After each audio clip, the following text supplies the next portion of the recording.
Hi everyone, welcome to our online presentation on our final CCS 102 project, Product Inventory Management System. This console-based app, built from scratch using Java, utilizes 2D arrays for data management and robust error handling. All right, everyone, I'd like to introduce our presenters today. Leading the group is Labors, along with our fantastic members. First, I would like to explain the requirements, which is the user authentication. The system initiates with the user authentication module that requires the default credentials, username admin, password admin, prior to allowing access to any functionalities, ensuring that only authorized personnel can oversee the inventory. Number 1. Imports and class declaration, which is the package research import java.util scanner public class product inventory management system.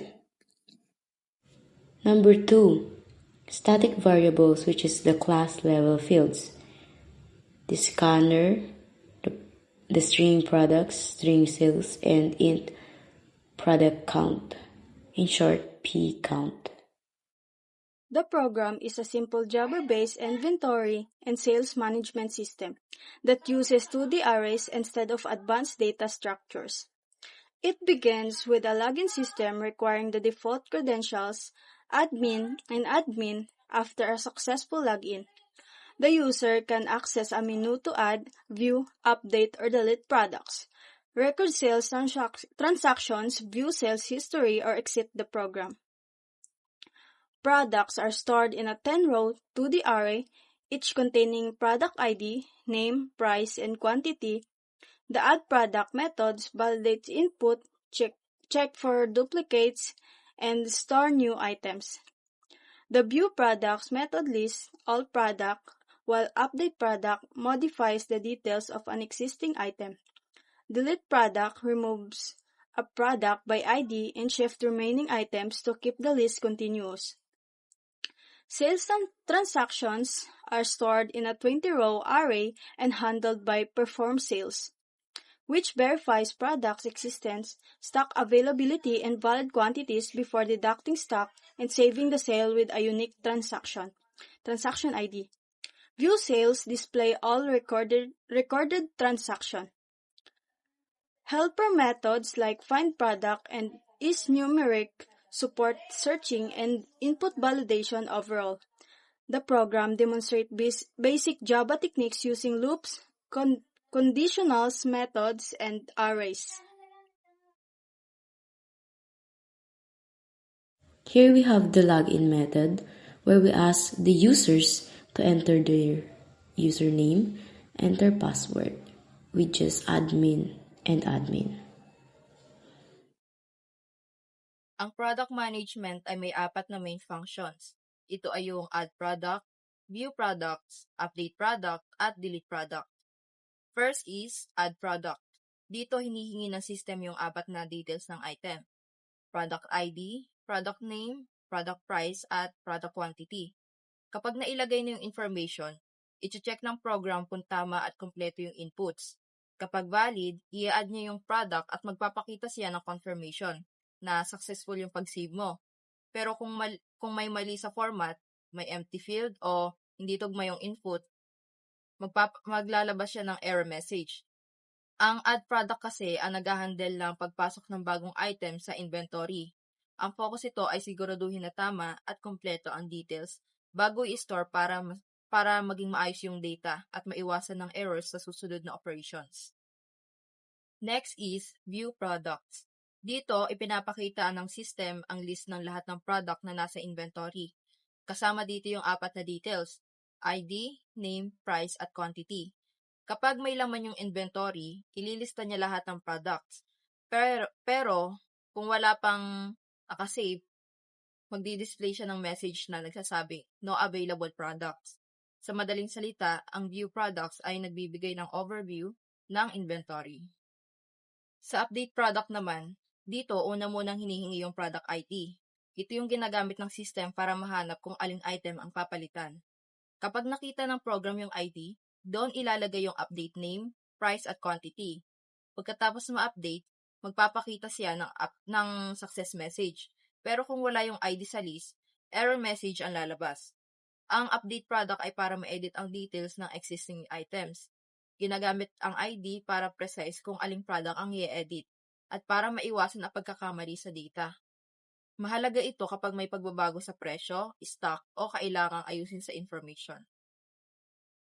Lastly, delete products. Kagaya ng sa update, product ID din ang kailangan dito para malaman kung aling item ang tatanggalin. Kapag nahanap ng system yung ID, i-delete natin siya mula sa list. Matapos i-delete, inaayos ulit ng system yung arrangement para maging organized pa rin yung list. Pero kung hindi makita yung ID, magdi-display siya ng error message na nagsasabing hindi existing yung ID. Ito yung feature na nagre-remove ng items mula sa inventory. Transaction. This part handles all operations related to selling a product. The system will A. Perform sales transactions. The users enter a product ID and quantity sold. The system checks if the product ID exists, if there is enough stock. If valid, detects the sold quantity from the product inventory, calculates the total sale amount, price multiply quantity, records the sale in the sales transaction list, show a success message. If anything goes wrong, invalid ID or insufficient stock, an error message appears. B.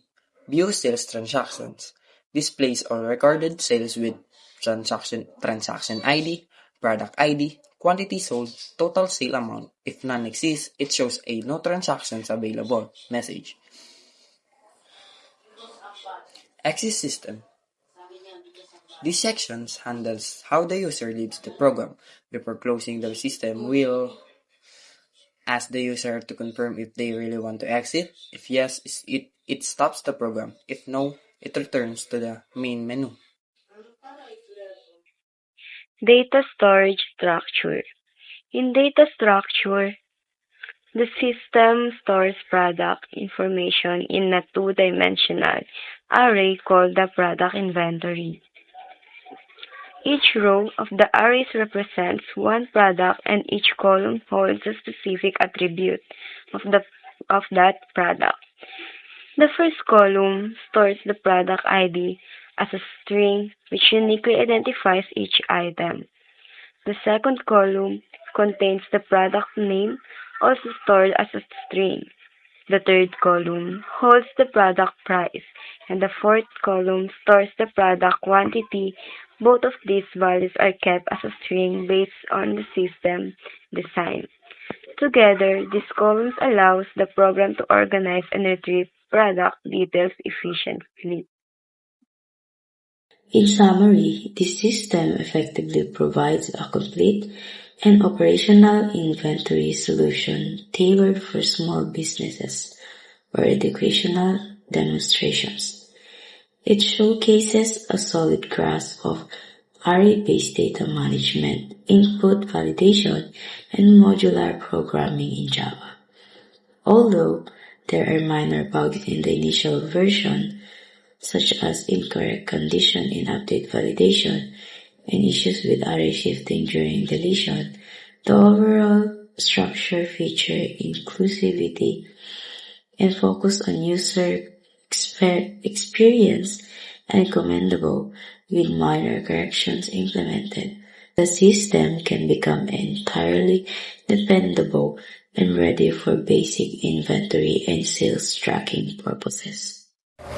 Hi everyone! In this part, we'll discuss the testing and debugging section, where we check if our program works correctly based on different input sequences. And now we're going to enter the valid username and password, which is admin. And then we're going to choose number 1 since we want to add a product. Enter product ID P001 and product name, for example, wireless mouse. And then the price is $7.50 and the quantity is 15, and then it shows that the product is added. And then let's choose one again since we want to add another product. Let's put the ID P002, and then for product name let's put keyboard, and then the price is 3,200. For quantity, let's say 8, and the program shows that the product is added. Then choose 2 because we want to view the products. As you can see, the 2 products we added earlier is in the product list. And now let's choose number 5 to perform a sale. Let's try product ID number P001, and for quantity is 3. So it shows the sale recorded and the total is 2,250. And then choose number 2. As you can see, the P001 product reduced by 3. Now let's choose number 6 to view sales.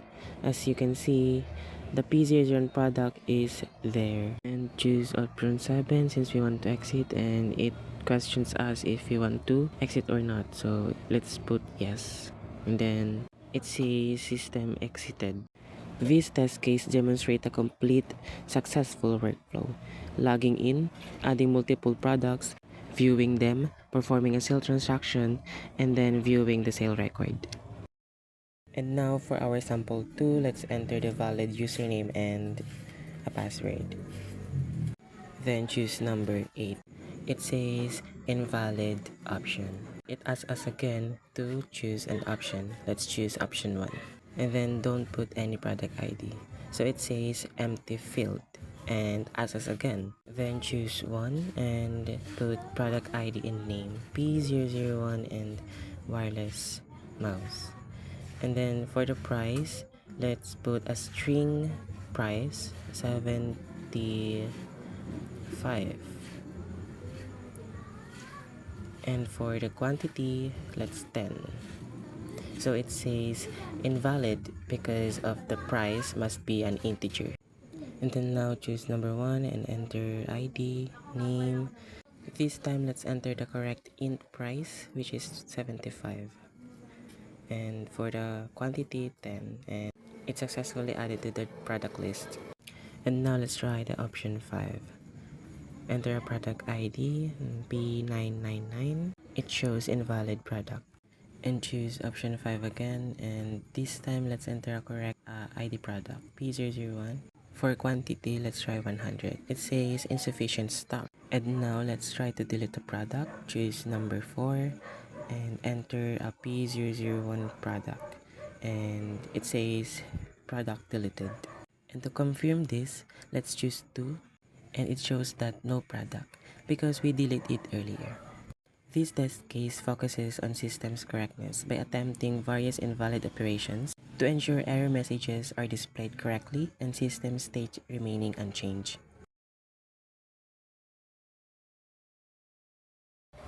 We ran the program several times and checked the money totals by hand. All amounts were correct, invalid words were rejected, and the loop stopped only when we typed no. No errors appeared, so the code is ready to use.